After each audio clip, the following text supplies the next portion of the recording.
The first call came at 5:03 a.m. Then another, and another. By the time I looked at my phone, there were 47 missed calls from her. My wife, the woman who had drained our joint account, disappeared with her lover and left our son asleep in the next room as if none of it mattered. I didn't answer any of them. I just stared at the screen, at her name glowing in the dark. The night before, my son had said something strange. He'd come to my office door, small hands trembling, eyes glassy from crying. "Dad, don't worry, I'll fix everything." I remember forcing a smile. "You don't need to fix anything, buddy." He just nodded. Quiet. Too quiet. Now, as the phone buzzed again, something in me shifted. Not fear, not anger, something colder. A slow, mechanical dread.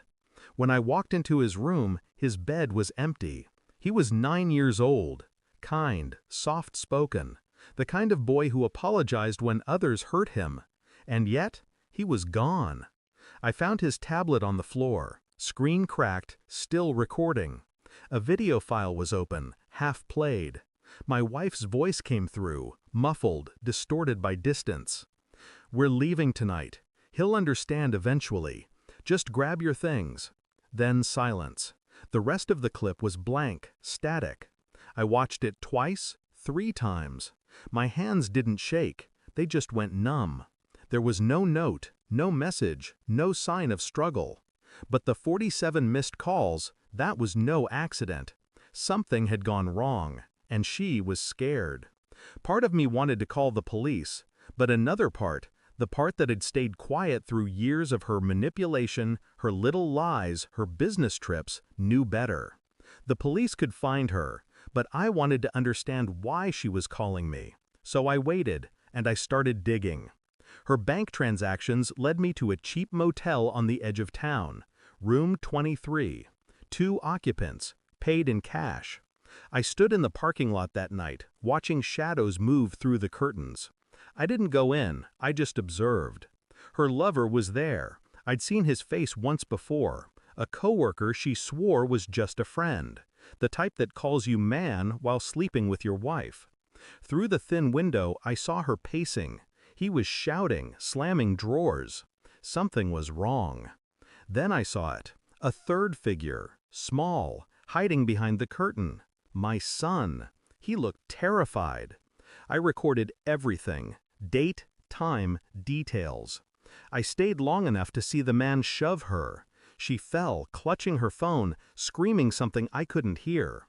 When I left, I didn't go to the police. I went home, sat at my desk, opened the recording, watched it again until morning. She had taken everything from me, my trust, my money, my peace. But now she was unraveling, and I didn't have to lift a finger. The next afternoon, I received an email. No subject line, just a single video attachment. It was my son. He was sitting in a dark room, whispering, "Dad, Mom's crying. She said she made a mistake.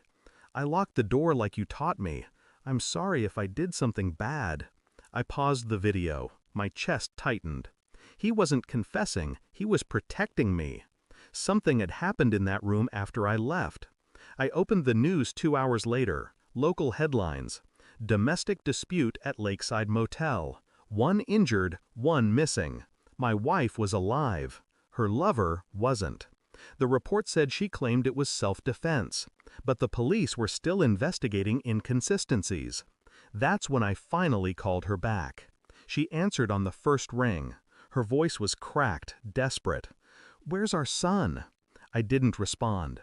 I let the silence stretch until she broke. "Please, tell me you have him. He said he was going to find you. He said—" "He's safe," I said quietly, "but you're not." "What do you mean?" "I sent the video." "What video?" "The one from the motel window. The one where you didn't stop him." Her breath hitched, then a whisper. "You were there?" "I told you once," I said. "Everything you do leaves a trace." She tried to speak, but the words collapsed into sobs. "I'll lose everything," she said. "You already did." I ended the call, deleted her number. Then I went to my son's room. He was asleep on the couch, holding my old watch. I tucked a blanket around him. He didn't need to know the rest.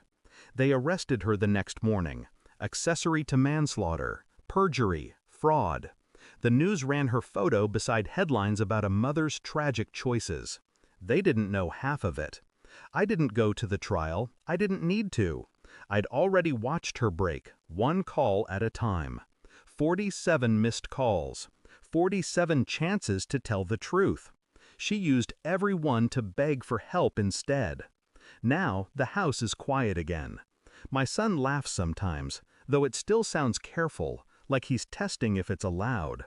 I tell him it is.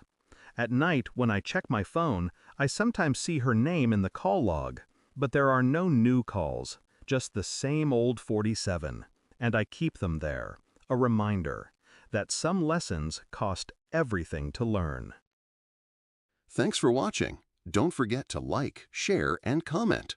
Subscribe now to Cheating Stories Insight World for more amazing stories.